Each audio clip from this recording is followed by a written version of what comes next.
So we're headed to a place called Gilgal Argaman. It's a very mysterious place. Have you been there, Ephraim? No. I think your mind is going to be blown. Here we have the sea level. From here on out, we're below sea level, and you're going to see the camel here.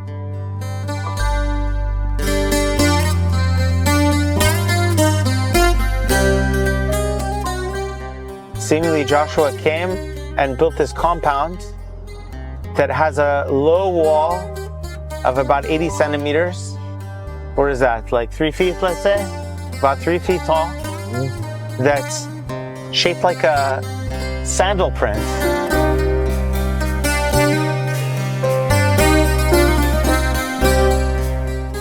That's not the site.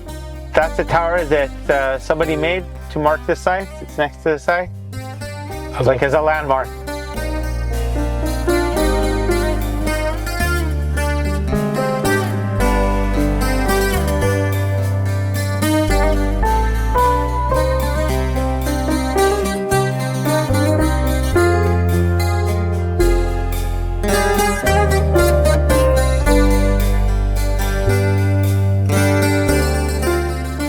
Take a look at this, let's follow it, okay? All right. You see the wall goes around here, and it goes all the way down past that pile of stones. You see the sheep over there? I do.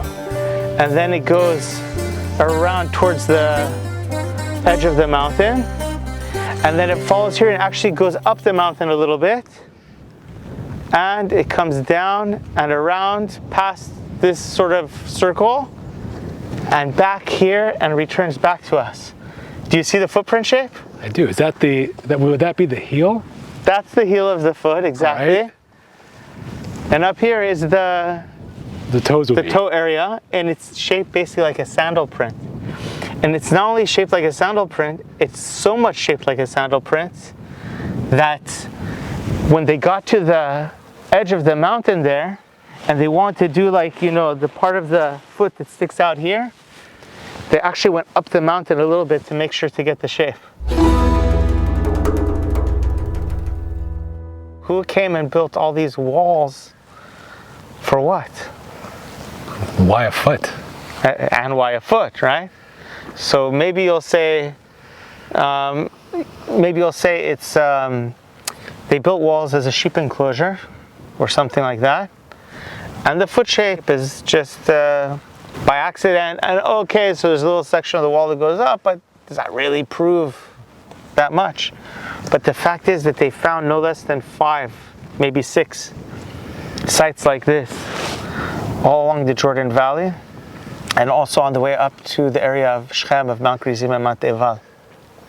And the most important of the 5 or 6 sites that they found is on Mount Eval itself, in the area where the Torah commands Joshua to bring the people of Israel and place the blessing on Mount Gerizim and the curse on Mount Eval.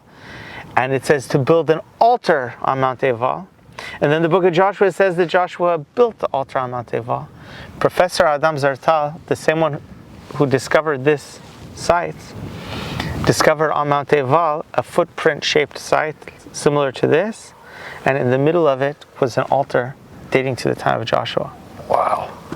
So if we extrapolate from there that it was also footprint-shaped, and there's an altar that very likely is the altar that Joshua built, and then we see that there are 4 or 5 more sites that are all footprint-shaped, and they're all dating from the same time with the same pottery, it's very clear that whatever was here is something that Joshua built in the early days of entering the land, when he brought the children of Israel across the Jordan into the land of Israel, on their way up to Mount Gerizim and Mount Eval. Along that route, they were building these footprints for some mysterious reason. Are they all the same size, or? No, there's bigger ones, there's smaller ones. The internal layout of them is sometimes similar and sometimes different, but they all have the footprint shape around the periphery. And they all date to the same time. That's so puzzling. That why a footprint?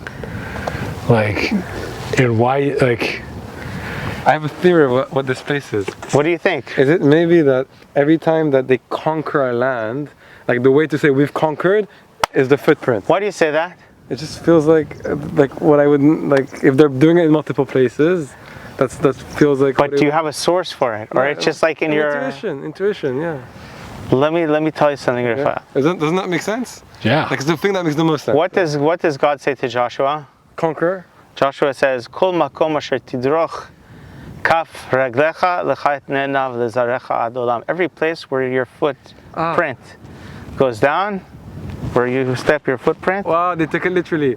To you, I will give it, and to your descendants for all time. Oh, whoa, that's so cool. This is one of the things that Professor Adam Zartal says about this place, is that it could perhaps be a sort of symbolic placing of the footprint to show that the land belongs to the people of Israel. So I think in order to solve this mystery, we're going to have to go back to the beginning of the book of Joshua, to the story of Moses dies on the other side of the Jordan, and the people mourn him. And then after the 30 days of mourning, Joshua leads the people, begins the process of leading the people into the land. First sending spies, and then bringing the people across the Jordan. I am super pumped. I know how many times I say this, but I've been here, I've heard so many stories, and this is like, how did I miss this? Maybe by creating a shape of a foot, you're like generating like an energy which is like corresponding to like a celestial protection that this is now our land. I don't know, something like I think you're on the right track, Raphael. It emits a frequency. I think you're on the right track, but I'm going to tell you a lot of facts and a lot of things that at the end, we'll see how it fits with what you're saying.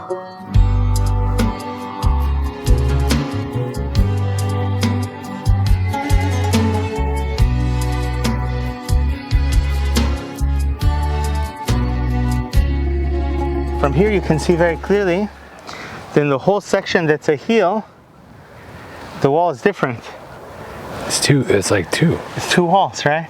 Yeah. It's actually two walls, and there's like paving stones in between them. It's some sort of a walkway for people to walk between these walls, but it doesn't seem to serve any purpose. Maybe it's for some sort of a ritual procession or something like that. But you can imagine standing up here together with thousands of Israelites, observing something that's going on down here, some sort of pageantry, some sort of ritual. It's connected to Joshua. It's built with low walls that don't seem to serve any purpose to defend anything, just to mark off a space. It's divided into sections, and it has this like walkway around one side of it, the southern side of it, which we don't know what it's for, and it's built at the base of this massive natural amphitheater, bleachers where thousands of people can sit and watch. So it's a mystery. Yeah. But I think that if we go back to the origins of the story of Joshua, and we go see where he crossed the river and where he set up the camp called Gilgal, and what Gilgal is and what it means, I think that we might find clues that will help us understand what this site was really used for in the time of Joshua. Yeah. I'm just thinking of a cobbler when I look at this. It's like you put down this foot, trace it, and then cut that double line. I'm having flashbacks of like getting shoes fitted. Here's Qasr al-Yahud, the site where Joshua split the Jordan.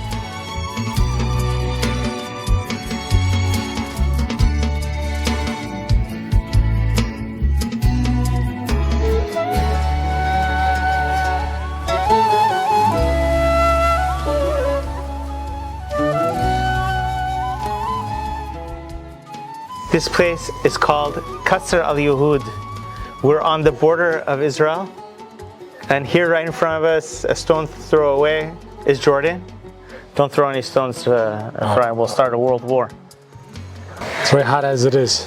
And this place right here is the place which, according to ancient tradition, is the exact place where the children of Israel crossed over the Jordan River, where Joshua caused it to split miraculously and the water stood like a wall, and here they crossed on dry land.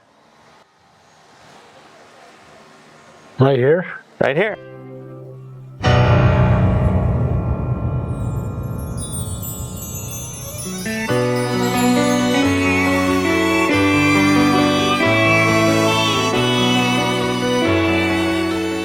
It happened after the death of Moses, servant of Hashem, that Hashem said to Joshua, son of Nun, Moses' attendant, saying, Moses, my servant, has died. Now arise, cross this Jordan, you and this entire people, to the land that I give to them, to the children of Israel. Every place which the sole of your foot will tread, I have given to you, as I spoke to Moses. The Arabic name of the place is Qasr al-Yahud. Now, the word Qasr al-Yahud is usually translated Palace of the Jews. Yahud is Jews, like Yehudi. The Palace of the Jews. But some have theorized that it's not Qasr, it's something like Qatser in Arabic. Qatser. It's like to cut or to cross, okay? And then it would mean like the crossing of the Jews, the place where the Jews crossed over. But whether that's true or not regarding the Arabic name, we have a tradition here going back almost 2,000 years that this is the location where the people of Israel crossed the Jordan. How do we know exactly that it's this area opposed to further north or further south? Well, there was a tradition, okay? The Jews who came in the time of Joshua certainly remembered it, and they told their children, And when the first temple was destroyed, people left, but then there were probably people who were still alive and remembered when they came back to the second temple. And in the late second temple period, everyone knew where it was. And in the Byzantine period, there were churches here and everything marking this place. And even the Talmud says that when you come to the place where Joshua crossed the Jordan, you can pronounce a blessing. Blessed are you, Lord our God, King of the universe, who did a miracle for our ancestors in this place. Wow. Which means in the Talmudic period, they were aware of this location as well. A Masorah. It's a tradition, a Masorah. Yeah, but it's a very strong tradition. Yeah. Very strong. So the way it worked is like this. Joshua and the people of Israel were all camped over there in what's called Arvot Moav, because as soon as you go over the river, today you're in the Hashemite kingdom of Jordan, but 3,300 years ago, when this happened, that wasn't the Hashemite kingdom of Jordan, that was called Moav. And this river was the border not between Jordan and Israel, it was the border between Moab and Canaan. This was the land of Canaan, that was the land of Moab. So that area was called, you see the Jordanian soldier. Yeah. You see these are tourists in Jordan that are coming to see the same site, but from the Jordanian side. There's a Jordanian soldier there.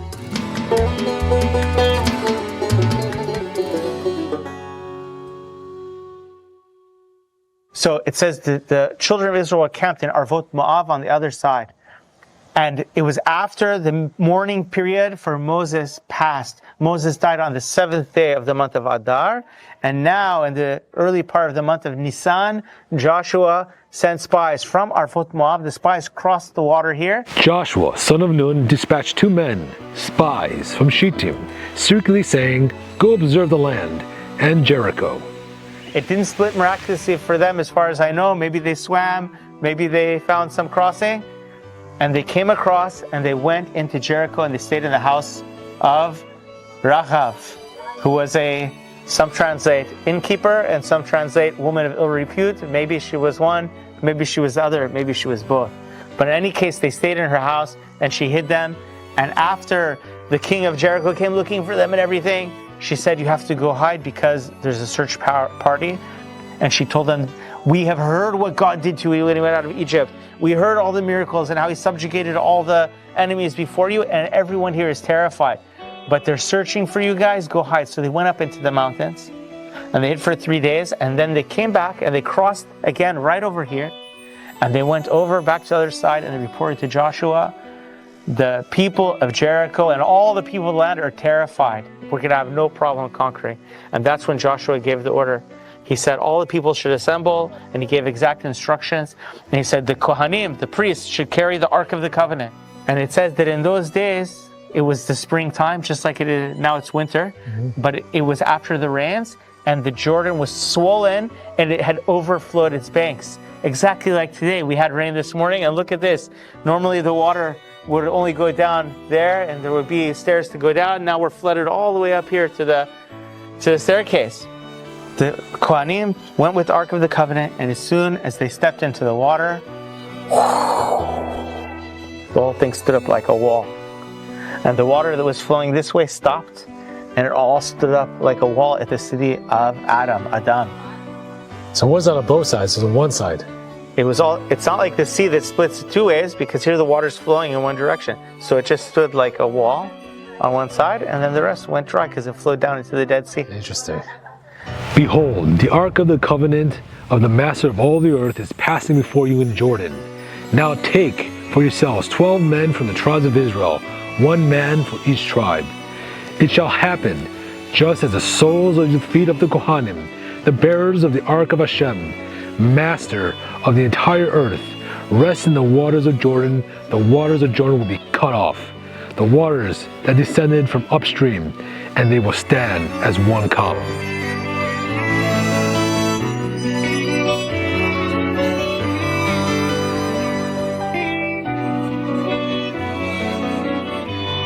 Joshua told them that when you passing through the river, one representative of each tribe should take 1 large stone and carry it out of the middle of the Jordan.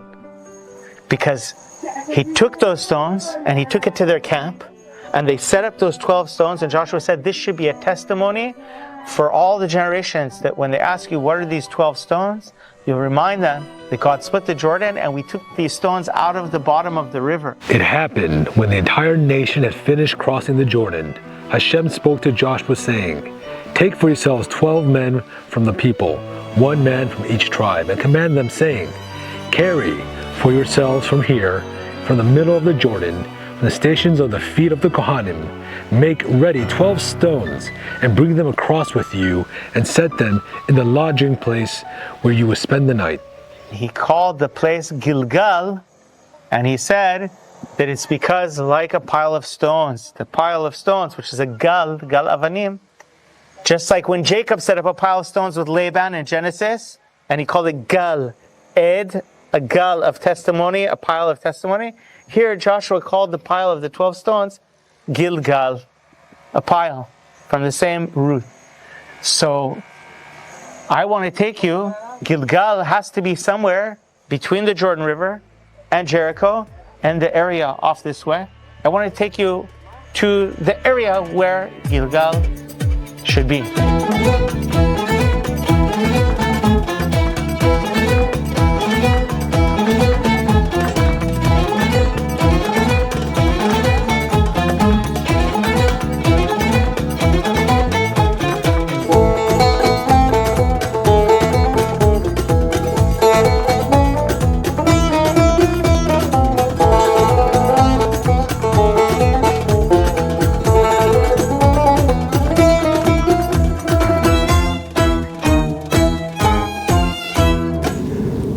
I think this might be where they filmed the moon landing.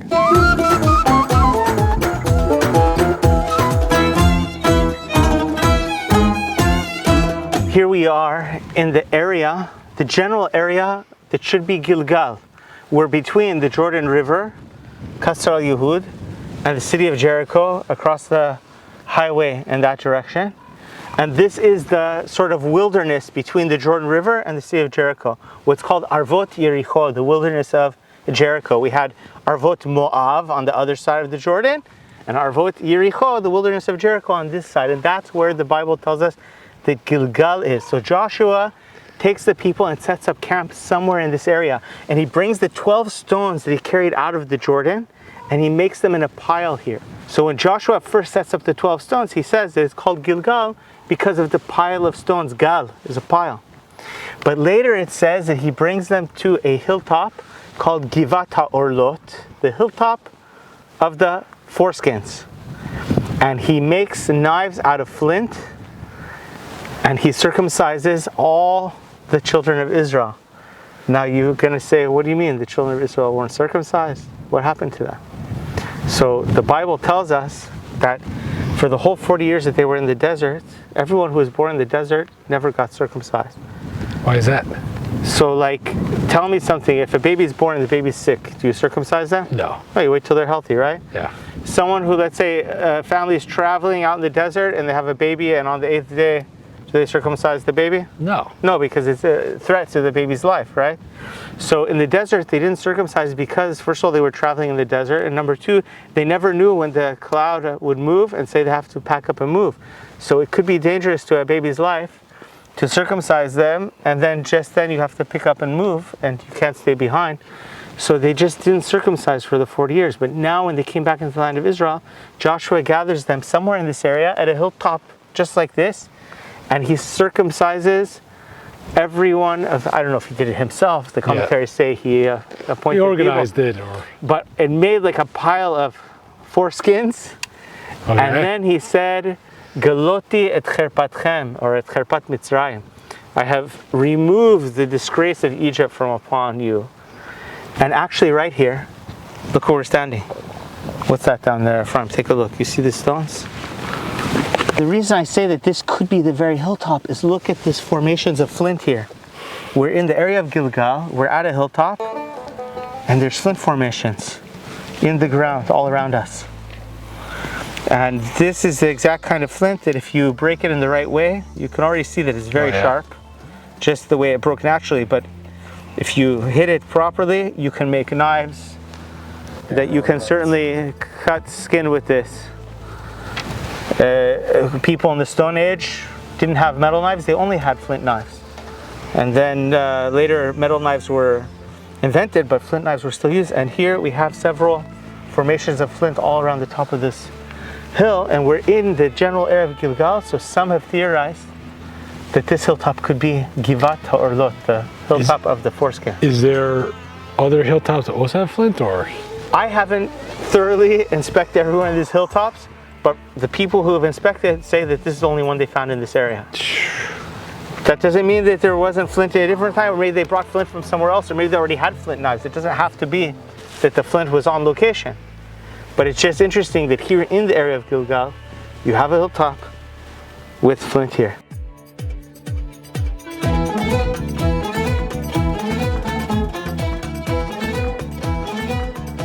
Galoti et cherpatchem, I've removed it from upon you, and therefore he called the place Gilgal. But it already told us that the place was called Gilgal, and that he set the stones there, and it seemed to be called Gilgal because of the pile of stones. Now Joshua says it's called Gilgal because of the pile of foreskins, and because I've removed. So it's from the same letters, but a sort of different interpretation of the word. So you have two different interpretations here. So is this like two contradictory stories? Is it the same root of the word, or is it a different word completely? It's using the same Gimel Lamed, but using it in a different way. Got it. So I think this is something very common we have in the Bible, where a place will have a name, but now the name gets reinterpreted retroactively in the wake of events. I'll give you, or a name of a person. I'll give you one example. There's many examples. One example that comes to mind is Jacob and Esau. When Jacob steals the birthright from Esau, Esau says, that's why your name is Yaakov. V'yakveni ze pa'amam, you held me back twice. Yeah. Now, when Yaakov is born, it says his name is Yaakov because he was holding the heel, Ekef. Ekef, yeah. Here it's Yakveni, he held me back, he withheld me, he held me up. So you see Esau is like reinterpreting the name. I think that's what's going on over here. In other words, the place was called Gilgal because of the 12 stones, and then Joshua says, but now it's called Gilgal even more so because of the foreskins.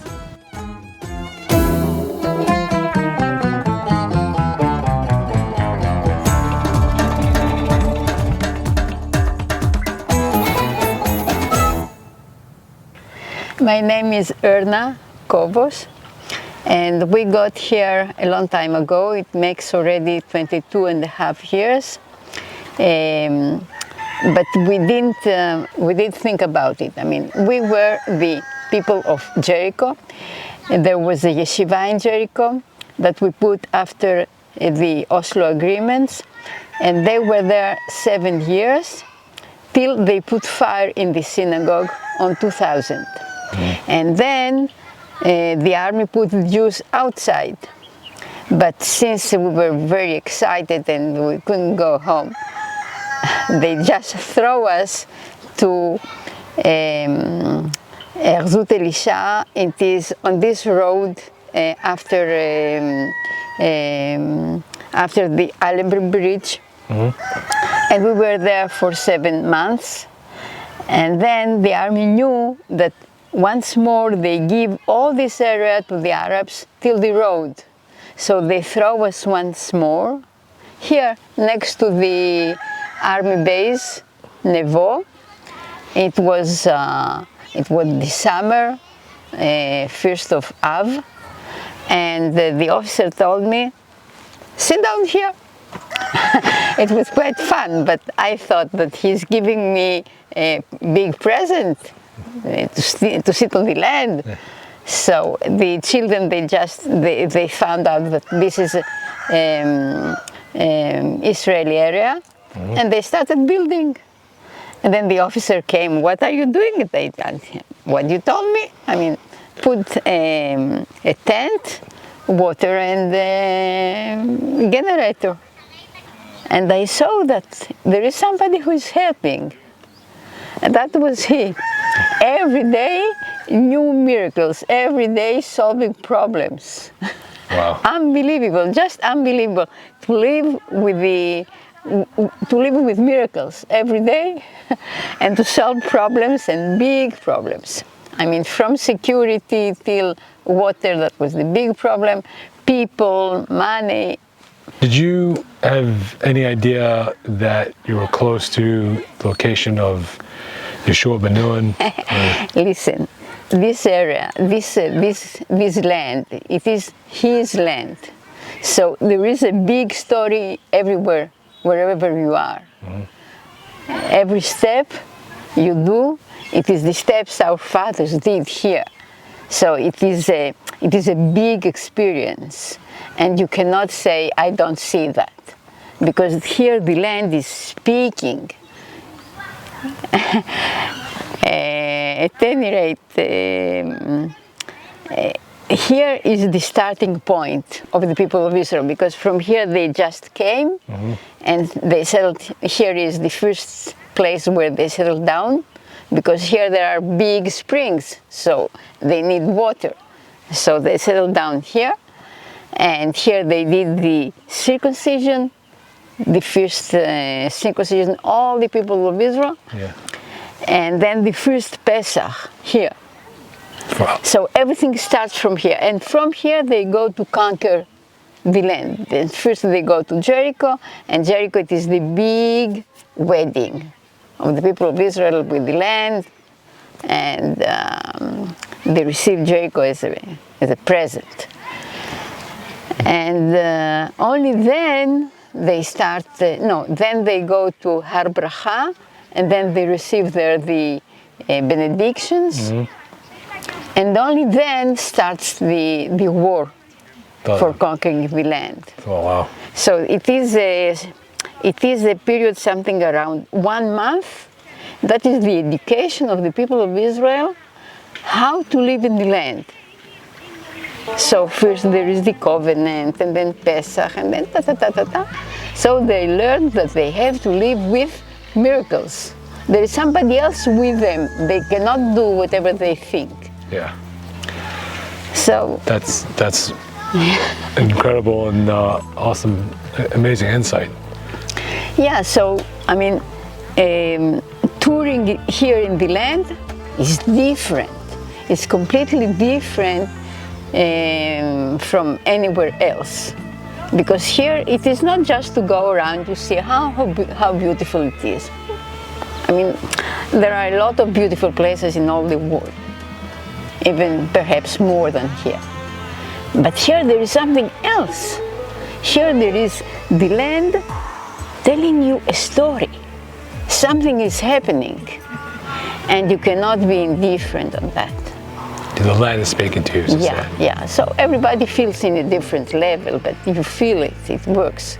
Amazing. That's incredible. Thank you so much for telling us this story. Welcome.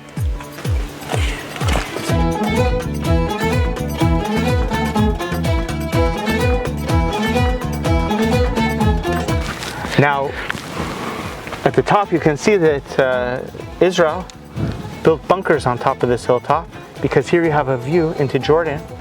And in times when we had more hostility with Jordan before the peace treaty, this was an army lookout station to defend from the Jordanians. Let's go to the top and take a look at the bunkers.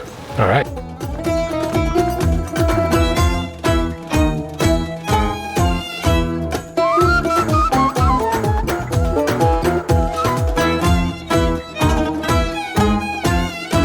We're standing in the area of Gilgal between the Jordan River and Jericho. Certainly somewhere in this area is where Joshua set up camp from the Israelites. From here he set out to battle at Jericho. From here he set out to battle at Hai. From here he set out battle after battle, and each time they came back to this place called Gilgal. But then in the book of Deuteronomy, it tells us that on the day that we enter the land, we need to go to Mount Gerizim and Mount Ebal, and it tells us how to get there. It gives us a roadmap. It says, is it not after the way of the setting sun?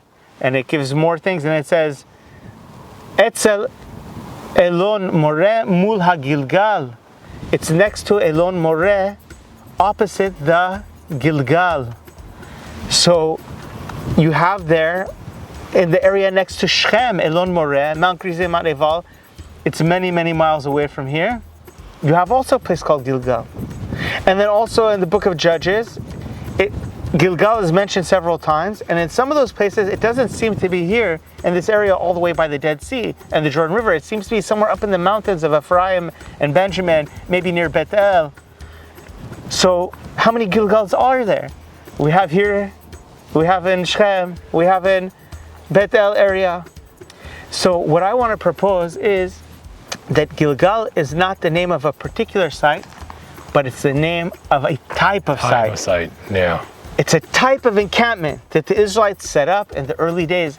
And that's also why, and several times, when Gilgal is mentioned, it's not mentioned as Gilgal, but Ha-Gilgal, the Gilgal. The Gilgal. Yeah. You don't say, I live in the Beersheba, I live in the Los Angeles. You say, I live in Beersheba, I live in Los Angeles. And sometimes it's called Gilgal, but sometimes it's called the Gilgal. Emphasizing, yeah. I just had a thought that this is a bunker where Israel set up camp to either go to battle or prepare for battle. That's right. Wouldn't that be fitting that the very spot where Joshua and the Israelites set up camp to go into battle is the place where Israel eventually sets up camp in case there's a battle? Yeah, absolutely. Absolutely. So, Ephraim, I want to take you where there is a site that may be a Gilgal, and maybe it will help shed a little bit of light on what this term Gilgal means. You ready to go? Oh, absolutely. Let's do it.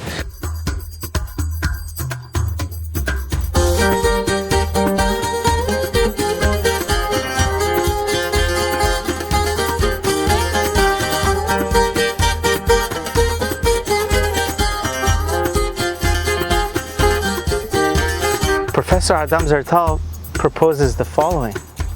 He says, Joshua, along the whole route that the children of Israel made, from crossing the Jordan, he first set up a Gilgal, the main one, a Gilgal, immediately near the Jordan River. But then as they made their way up to the other Gilgal on Mount Ebal, they camped and set up several other Gilgals along the route, this being one of them.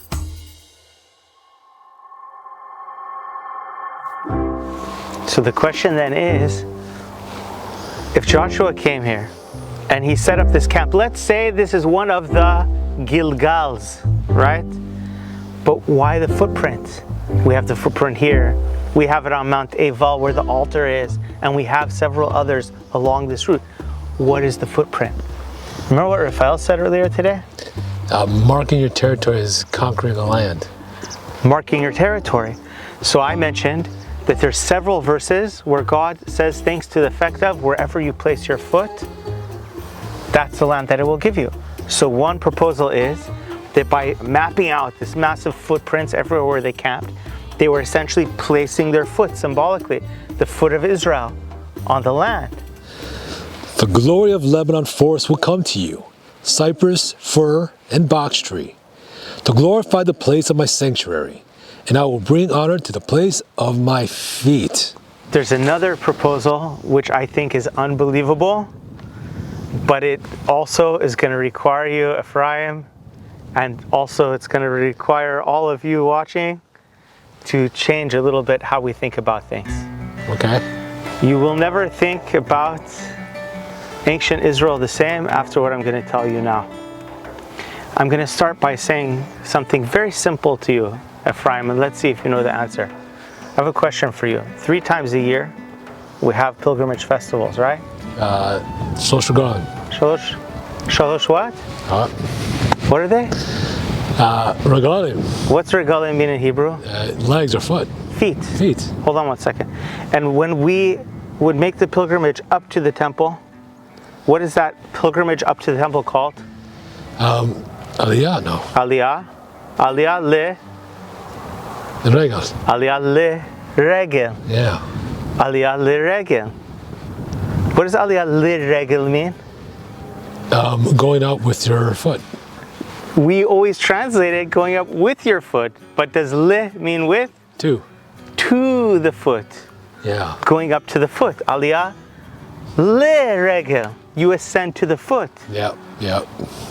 Okay. Dude, think about it. Think about it. You ascend to the foot. But why do you ascend to the foot? That makes sense. Yeah. It should say aliyah beregel, going up on foot with your feet. Imaregel. It's aliyah to the foot, liregel. You ascend to the foot. Because all throughout the Bible, you never noticed it. You've read all of these verses, but you never noticed that the temple in Jerusalem is called God's foot. This is, I have to go back and rearrange my life of how I'm supposed to process these things. It's like, I've read that 20 trillion times. I heard it millions of times, translated exactly what Tom, I gotta go take care of myself. Alas, the Lord in his anger has clouded the daughter of Zion. He cast down from heaven to earth the glory of Israel. He did not remember his footstool on the day of his wrath. What is his footstool that he didn't remember on the day of his wrath? The temple. The temple. Because he's lamenting the temple that's going to be destroyed. All the classic commentators say, what does it mean, footstool? The temple is referred to as a footstool because it's where, metaphorically, God's feet touch the earth.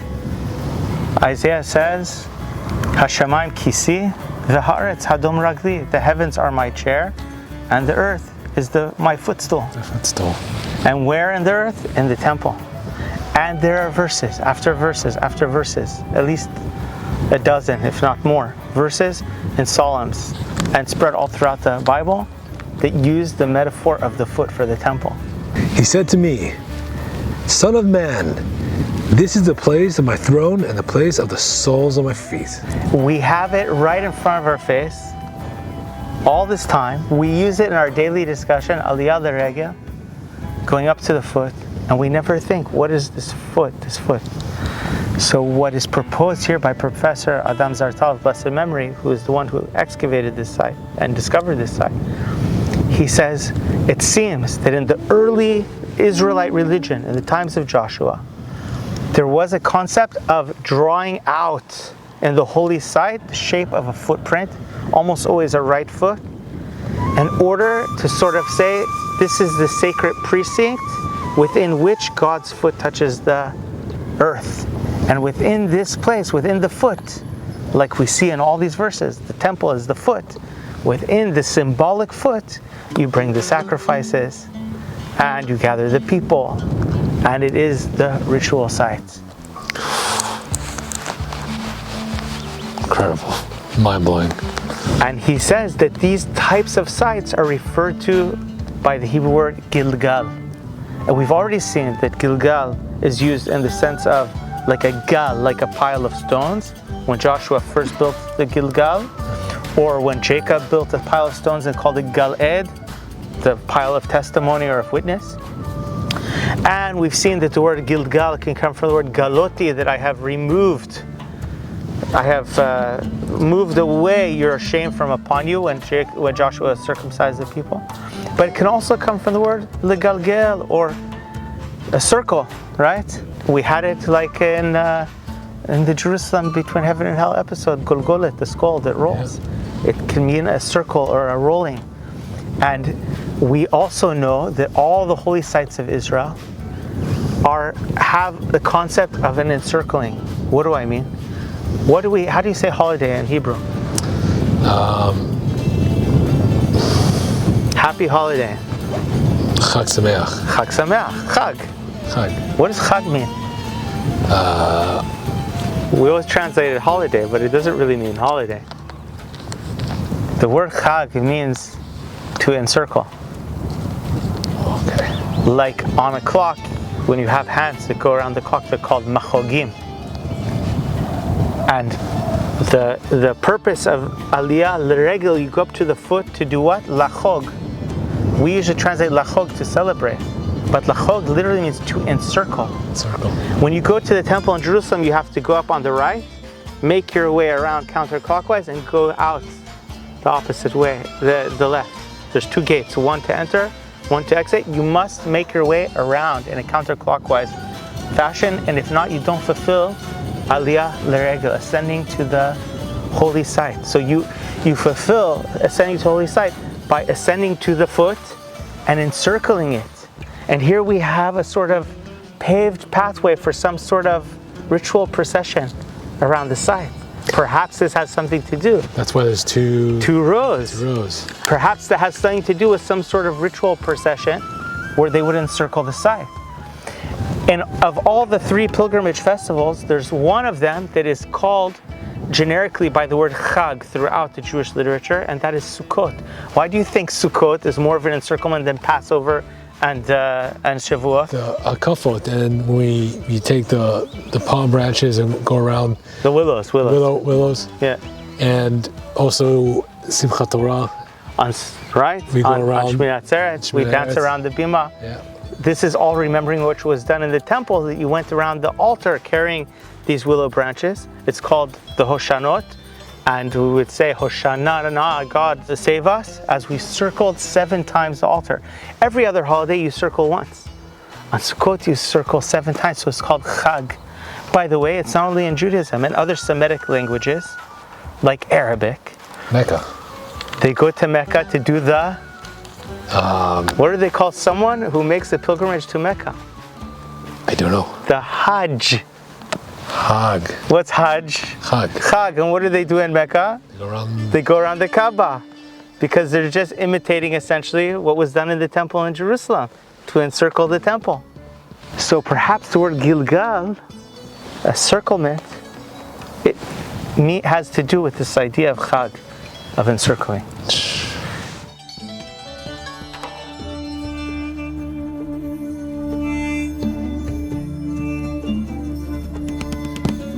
If this theory is true, what we have here is like the most early, most original, most authentic Israelite ritual site. And from here, it lost the literal physical shape of a foot, but it retained the concept of it being the foot, the place of God's foot on earth. And that's why Adam Zartal, the book that he wrote about this place, he called the book Kapot Raglei Ha'el, the footprints of God. How come I never taught this? This is thank God I'm doing this with you. I don't see any way I would have been taught this if I wasn't doing this.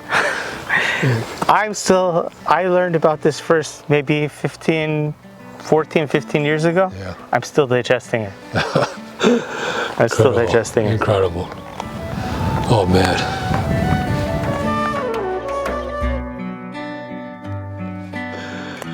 It's too much. How, I've never learned this. Never. Nobody learns this.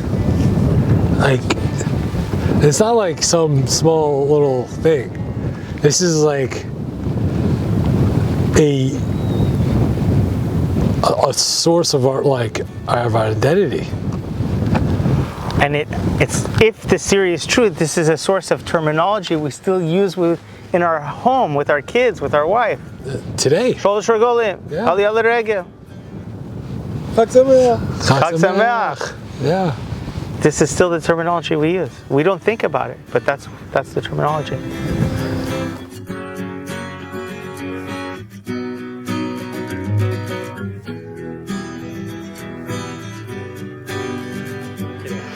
I learned that I know nothing. That's the best thing you can come You up. didn't know that already, Efraim? I thought I knew it. I You thought I that you knew that you know nothing, but now you but really know that you know nothing.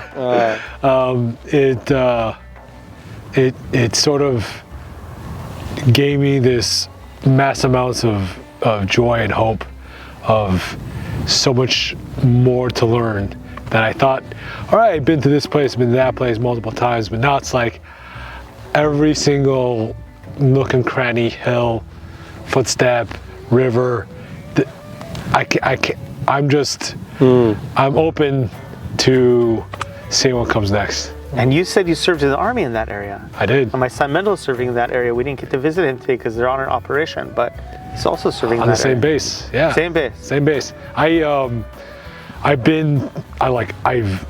fought in this land. This area. I've taken this road countless times, awake, asleep, semi, both, to base, from base, in, out, different back roads, Hummer patrols in places that you can't take cars or not allowed to go. So like, never knew it. This is massive, monumental footprint. It's like you went in all the directions, and now you actually took the dimension of history, and you're going in all those directions as well. You know what it reminds me of? The rabbis in the Talmud say that the land of Israel is called Eretz HaTzvi, the land of the deer.